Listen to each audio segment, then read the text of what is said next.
मध्यम और निकृष्ट ही ब्राह्मण, क्षत्रिय, वैश्य और शूद्र हैं। मनुष्य को नहीं बल्कि गुणों के माध्यम से कर्म को 4 भागों में बांटा गया। गीतोक्त वर्ण इतने में ही है। तत्व को स्पष्ट करते हुए उन्होंने कहा कि अर्जुन, उस परम सिद्धि की विधि बताऊंगा जो ज्ञान की परानिष्ठा है। विवेक, वैराग्य, शम, दम, धारावाही चिंतन और ध्यान की प्रवृत्ति इत्यादि ब्रह्म में प्रवेश दिला देने वाली सारी योग्यताएं जब परिपक्व हो जाती हैं और काम, क्रोध, मोह, राग, द्वेषादि प्रकृति में घसीट कर रखने वाली प्रवृत्तियां जब पूर्णतः शांत हो जाती हैं, उस समय वह व्यक्ति ब्रह्म को जानने योग्य होता है। उसी योग्यता का नाम पराभक्ति है। पराभक्ति के द्वारा ही वह तत्व को जानता है। तत्व है क्या? तो बताया, मैं जो हूं, जिन विभूतियों से युक्त हूं, उसको जानता है।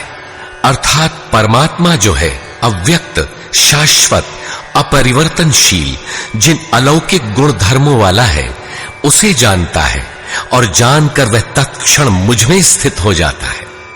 अतः तत्व है परम तत्व, न कि 5 या 25 तत्व।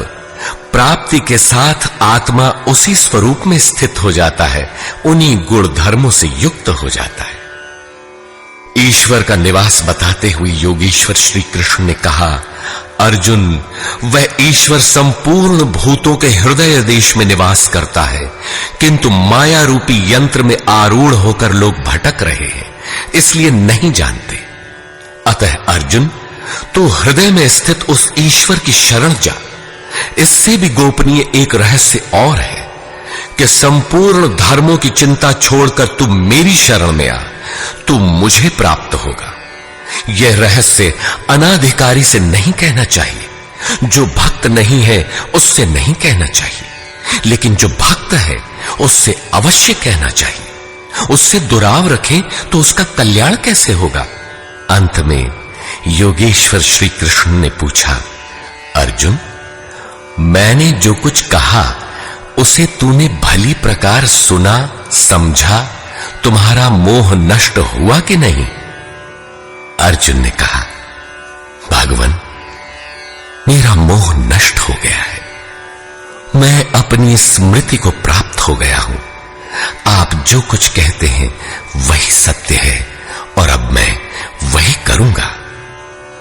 संजय, जिसने इन दोनों के संवाद को भली प्रकार सुना है, अपना निर्णय देता है कि श्री कृष्ण महायोगेश्वर और अर्जुन एक महात्मा है। उनका संवाद बारंबार स्मरण कर वह हर्षित हो रहा है, अतः इसका स्मरण करते रहना चाहिए। उन हरि के रूप को याद करके भी वह बारंबार हर्षित हो